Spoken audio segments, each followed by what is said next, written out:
सोलापुरात मागील काही दिवसात पोलीस विभागात एका घटनेने खळबळ उडवून दिला होता। विकास कोळपे या पोलीस कर्मचाऱ्यांनी आपल्या वरिष्ठांना कंटाळून स्वतःवर गोळ्या झाडून आत्महत्या केली होती आणि आत्महत्येपूर्वी या संबंधीची पोस्ट त्यांनी फेसबुकवर व्हायरल केला होता।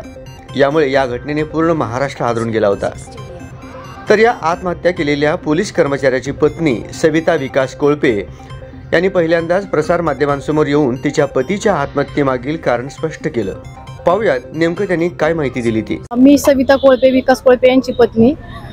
गेले 10 वर्षापासून माझे पती कारागृह पोलीस म्हणून या पदावर कार्यरत आहे।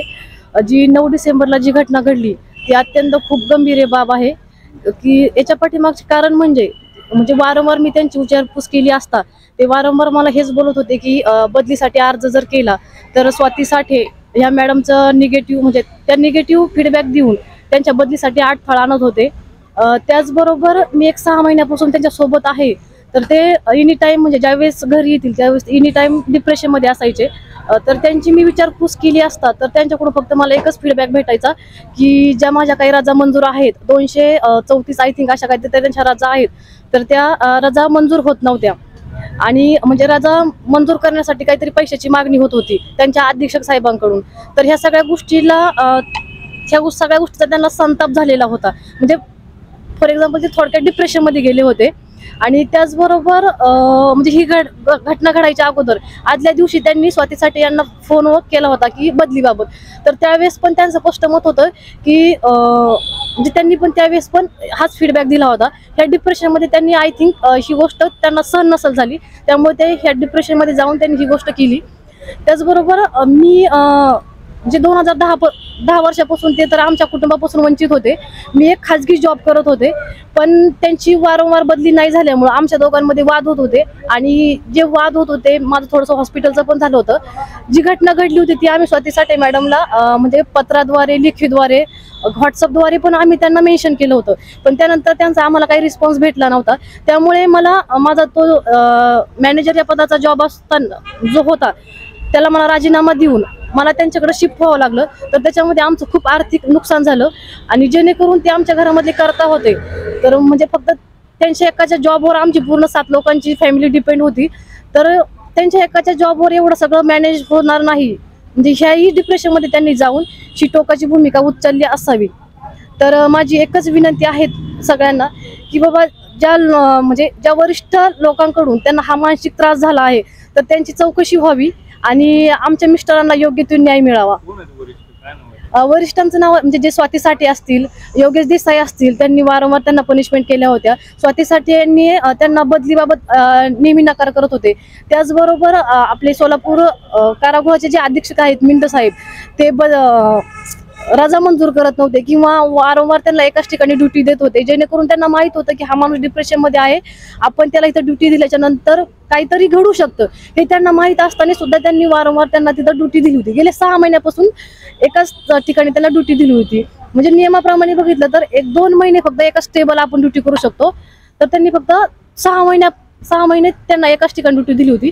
आणि दुसरी एक गंभीर बाब अशी आहे की रजा त्यांनी त्यावेळेस मंजूर तर नाहीच केली पण ज्यावेळेस ते हॉस्पिटलमध्ये आयुष्यामध्ये होते शुद्धीवर पण नव्हते त्यावेळेस त्यांनी त्यांची रजा होती पूर्ण एक 64 दिवसाची रजा होती एक 71 दिवसाची रजा होती तर त्यांनी ही प्रकरण घडल्याच्या नंतर दुसऱ्या दिवशी त्यांनी सगळे पैसे हॉस्पिटलमधून आणून दिले। तर त्यांनी याच्या पाठीमागे काय विचार केला होता की बाबा जर हा माणूस आज आम्हाला पैशाचं महत्व नाहीये जर याच्या पाठीमागे जर आमचा माणूस गमावला असता तर आमच्या हाती काय सापडलं असतं। तर आमची एकच विनंती की बाबा आम्हाला ह्याच्यातून न्याय मिळावा। जे वरिष्ठ अधिकारी मी जे सांगितले स्वाती साठे योगेश देसाई मिंटो साहेब तर यांची चौकशी व्हावी अशी आमची विनंती आहे। वरिष्ठांकडे काय तुम्ही आयजी महासंचालक यांच्याकडे काय तक्रार केलीत का किंवा अजून तर सर काही नाही केलेलं। सुपेकर साहेब आले होते हॉस्पिटलला आले होते त्यावेळेस त्यांच्यासोबत आम्ही आमचे जे काही प्रॉब्लेम आहेत ते त्यांच्यासोबत आम्ही समोर मांडले आहे। त्यांनी आम्हाला आश्वासन दिलं आहे याबाबत आम्ही कारवाई करू योग्य तो निर्णय घेऊन जे दोषी असतील त्यांच्यावरती आणि आम्हाला त्यांच्याकडून अपेक्षा आहे की ते नक्कीच करतील म्हणून।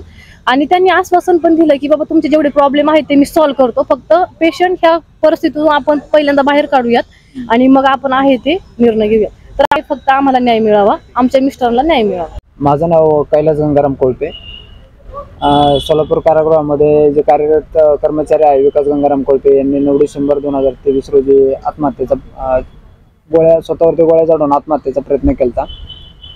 त्या संदर्भात मी सांगू इच्छितो की त्यांना वरिष्ठ अधिकाऱ्यांकडून वारंवार मानसिक शारीरिक आर्थिक त्रास होत होता. त्या जे अधिकारी आहेत स्वाती साठे, योगेश देसाई आणि इथले सोलापूर कारागृहाचे अधीक्षक हरिभाऊ मिंड यांच्यावरती योग्य ती चौकशी होऊन कडक कारवाई व्हावी. त्यांचा रजा मंजूर न होणे, बदलीसाठी विनंती वारंवार अर्ज करून बदली न होणे, इतरांचा होणे, या सर्व गोष्टीतून ते थोडेसे मानसिक डिप्रेशनमध्ये गेले होते. स्वतःच्या कुटुंबाचे जे कार्यक्रम आहे, माझं स्वतःचं लग्न होतं, माझ्या स्वतःच्या लग्नाला त्यांना सुट्ट्या न मिळणे, ज्या रजा आहेत त्या सुद्धा मंजूर न करणे, या संदर्भामुळे त्यांच्यावरती थोडंसं आर्थिक संकट आलं होतं. माझं भाऊ हा कुटुंबातील एकमेव कमावणारा व्यक्ती होता. आमच्या कुटुंबाचा भार सर्व त्याच्यावरती होता, त्यामुळे तो थोडासा आर्थिक डिप्रेशनमध्ये गेला होता. या सर्व गोष्टीचा त्याच्यावरती खूप मोठ्या प्रमाणात मानसिक परिणाम झाला आणि त्याने आत्महत्येचं पाऊल उचललं. आज आत्महत्येचं पाऊल उचलल्यानंतर दुसऱ्या दिवशी त्यांचं प्रशासन त्यांच्या रजा मंजूर करून हॉस्पिटलमध्ये पैसे आणून देतं. याचा अर्थ असा की त्यांनी जाणून बुजून त्यांच्या रजा मंजूर केल्या नाही आणि त्यांना आत्महत्येस प्रवृत्त केलं पूर्णपणे, यातून असं दिसून येते. त्यामुळे त्या वरिष्ठ अधिकाऱ्यांवरती योग्य ती कारवाई व्हावी. आणि त्यांचा रजा अंदाजे भरपूर शिल्लक होत्या. रजा किती शिल्लक आहे हे त्यांना पूर्णपणे माहीत आहे, परंतु रजा शिल्लक असूनही रजा गेले 8 महिने 10 महिने वर्षभराच्या आसपास मंजूर न होणे ही अतिशय गंभीर बाब आहे. आणि ड्युटीबाबत सांगायचं झालं तर विचारणा केली असता तर त्यांचं असं म्हणणं होतं की मला एकाच ठिकाणी वारंवार ड्युटी दिली जाते, जिथे बाकी कर्मचाऱ्यांचा जास्त वावर नाही किंवा ज्या ठिकाणी वेपन्स रायफल्स असतात, ज्या ठिकाणी माणूस नैराश्यामध्ये गेल्यावरती आत्महत्येचा सुद्धा प्रयत्न करू शकतो, अशा ठिकाणी ड्युटी त्यांना दिली गेली. आणि काही वरिष्ठ अधिकाऱ्यांचं तिथे चर्चा होती साधारणपणे की हा काय 4 दिवसाचा पाहुणा आहे. म्हणजे यातून असं सिद्ध होतं की तिथलं वातावरण असं क्रिएट केलं की ते मानसिक नैराश्यात जावं, त्यांनी आत्महत्येचं पाऊल उचलावं, त्यांना मेंटली टॉर्चर केलं गेलं. त्या सर्व गोष्टीची चौकशी व्हावी अशी आमची इच्छा आहे.